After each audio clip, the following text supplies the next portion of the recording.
राष्ट्रीय स्तर पर कांग्रेस पार्टी वैचारिक रूप से पूरी तरह से शून्यता के दौर में पहुंचती हुई दिखाई देती है। अभी इजराइल और पड़ोसी मुल्कों के बीच में भयानक युद्ध चल रहा है। हमास एक बहुत बड़ा आतंकी संगठन है। हमास ने अचानक बच्चों के साथ उन्होंने जो बर्बरता की उसको देखा नहीं जा सकता।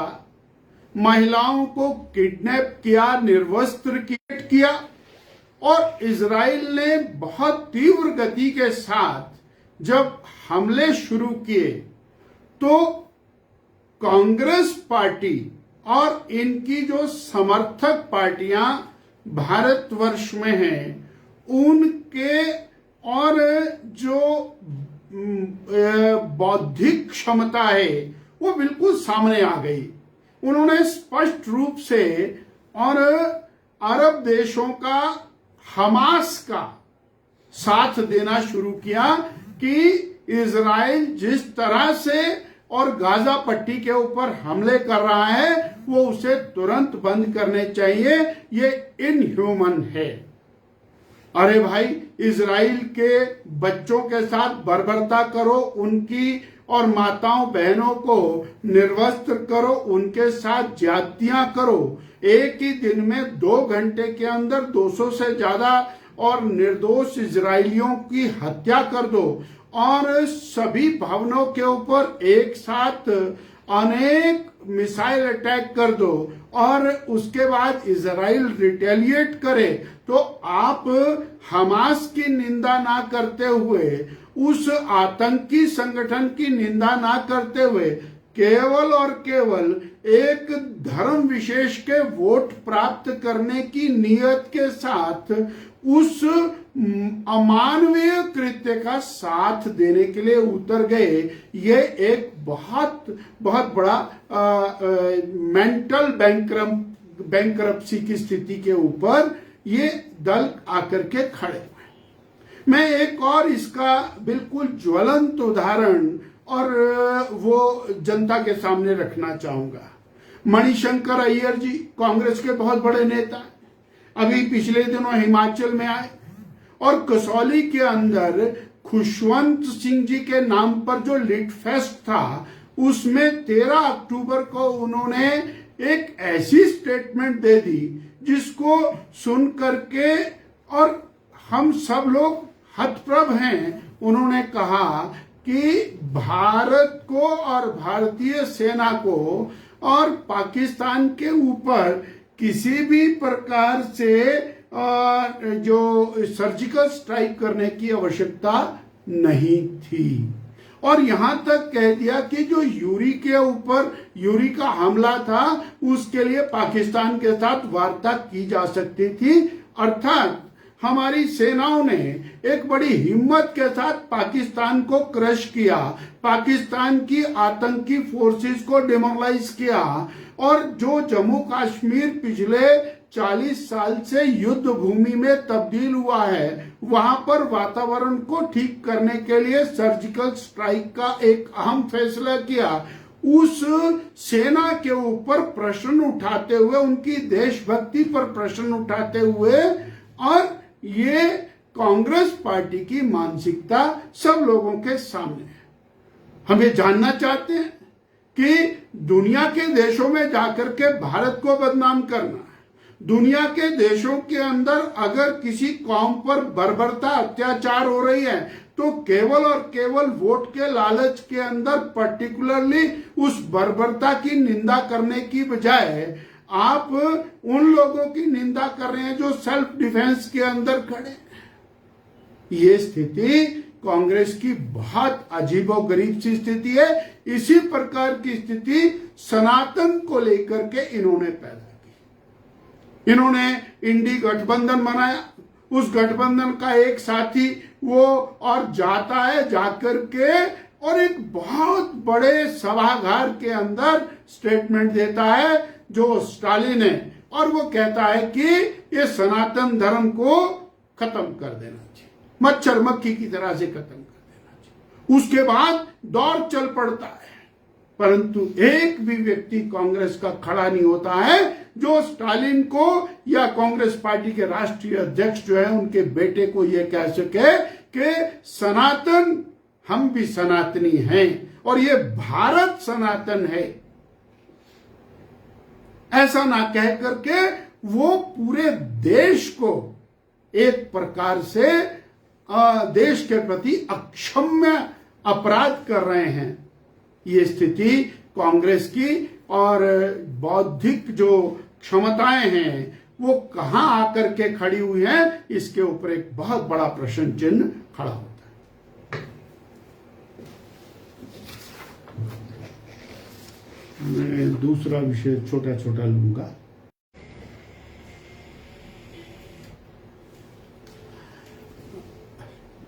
मेरा देश और हिमाचल प्रदेश भी एक विशिष्ट प्रकार के दौर से गुजर रहा है, जहां खेती की पैदावार को बढ़ाने के लिए हम लगातार यूरिया केमिकल्स उनको खाद के रूप में उपयोग कर रहे हैं, साथ ही पेस्टिसाइड्स इत्यादि कीटनाशकों का उपयोग कर रहे हैं। ये सारी चीजें मनुष्य के जीवन के ऊपर विभिन्न प्रकार से बुरा प्रभाव डाल रही हैं, ऐसा दुनिया भर के साइंटिस्टों ने कहा।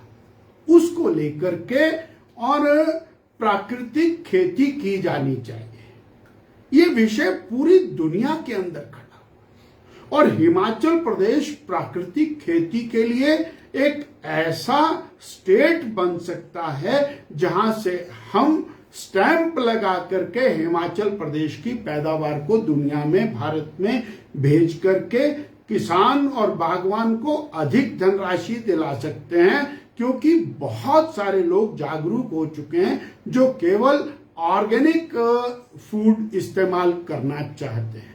इस दिशा में हमारी पूर्व सरकार श्री जयराम ठाकुर जी के नेतृत्व में चल रही थी। उन्होंने और प्राकृतिक खेती को बहुत विस्तृत स्तर के ऊपर आगे ले जाने का एक सक्षम प्रयास किया।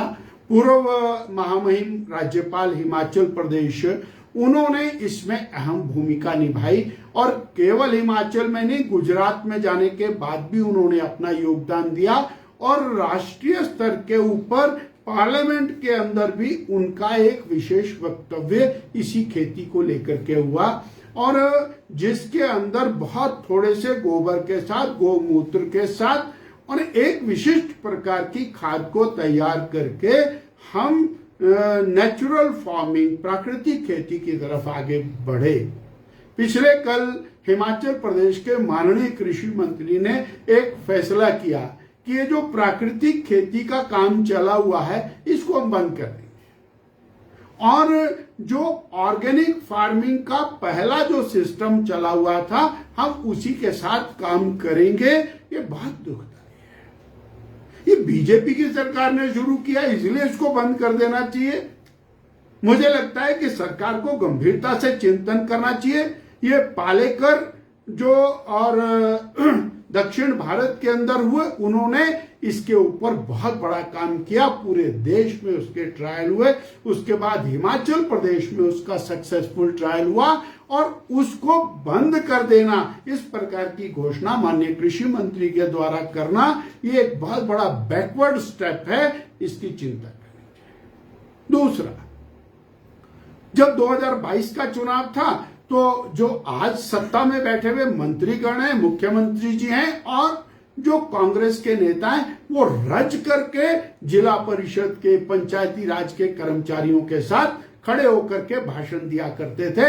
बस हमारी सरकार बजेगी, चुटकी बजा करके हम आपकी समस्या का समाधान कर देंगे। वो सारे के सारे वीडियोस आजकल एयर में हैं, वायरल हुए हैं, परंतु आज कितने महीने हो गए हैं हमारे पंचायती राज कर्मचारी वो लगातार अपने अधिकार के लिए संघर्ष कर रहे हैं, और जो वायदे उनके साथ, जो गारंटी उनके साथ, जो उनको आश्वासन दिए गए थे, उनको पूरा ना करके आज वो एक जोर जबरदस्ती के ऊपर आकर के खड़े हुए। एक नोटिफिकेशन किया है कि अब नो वर्क नो पे इनके ऊपर लागू होगा।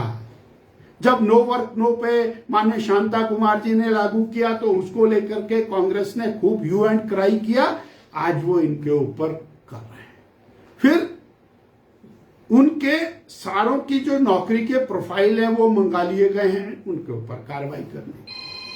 अब तो स्थिति यहां आकर के खड़ी हो गई है कि हिमाचल प्रदेश एक शायद देश में पहला प्रदेश होगा जहां पंचायतों के चौकीदारों को और पंचायत सचिवों की शक्तियां दे दी गई हैं आधिकारिक रूप से।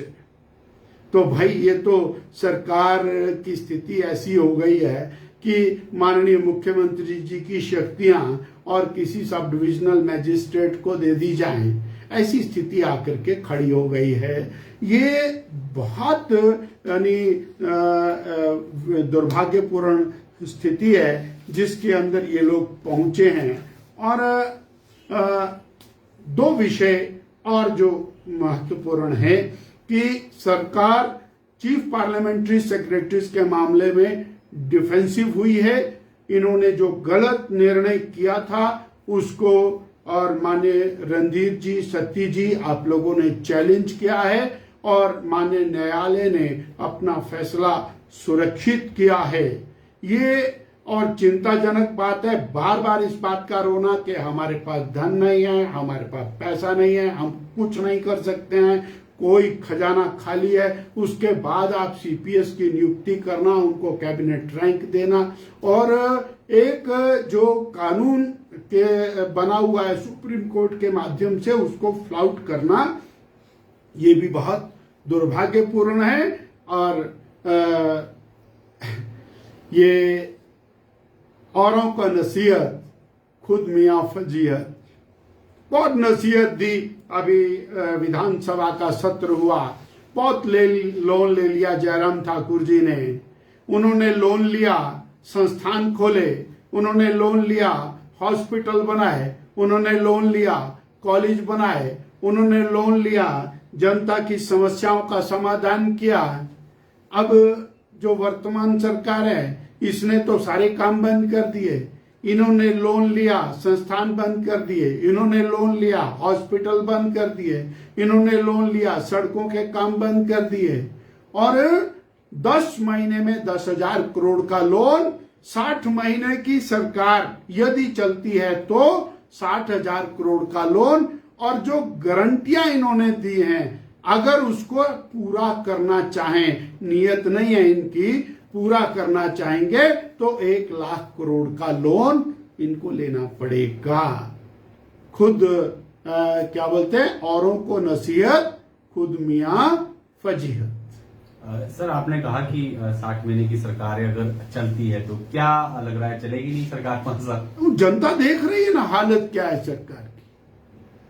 10 महीने के अंदर काम कोई नहीं किया, सड़कों का काम कोई नहीं किया, स्कूल कोई नहीं खोला, अस्पताल कोई नहीं खोला, कर्मचारी कोई भर्ती नहीं किया। 1 लाख बच्चों को नौकरी देने का वायदा पहले और कैबिनेट के अंदर था, वो नहीं किया। 22 लाख बहनों को 1,500 रुपए महीना देना था, वो नहीं दिया। बिजली आपने मुफ्त में देनी थी, वो नहीं दी। किसान को आपने धोखा दिया। किसान का 100 रुपए लीटर दूध लेना था, वो बेचारा मारा मारा फिर रहा है। उसका गोबर भी खरीदना था, वो भी कुछ नहीं किया। आपने तो गोबर खरीदने की काम करना था, आपने प्राकृतिक खेती भी बंद कर दी, तो गोबर भी कहाँ इस्तेमाल करना।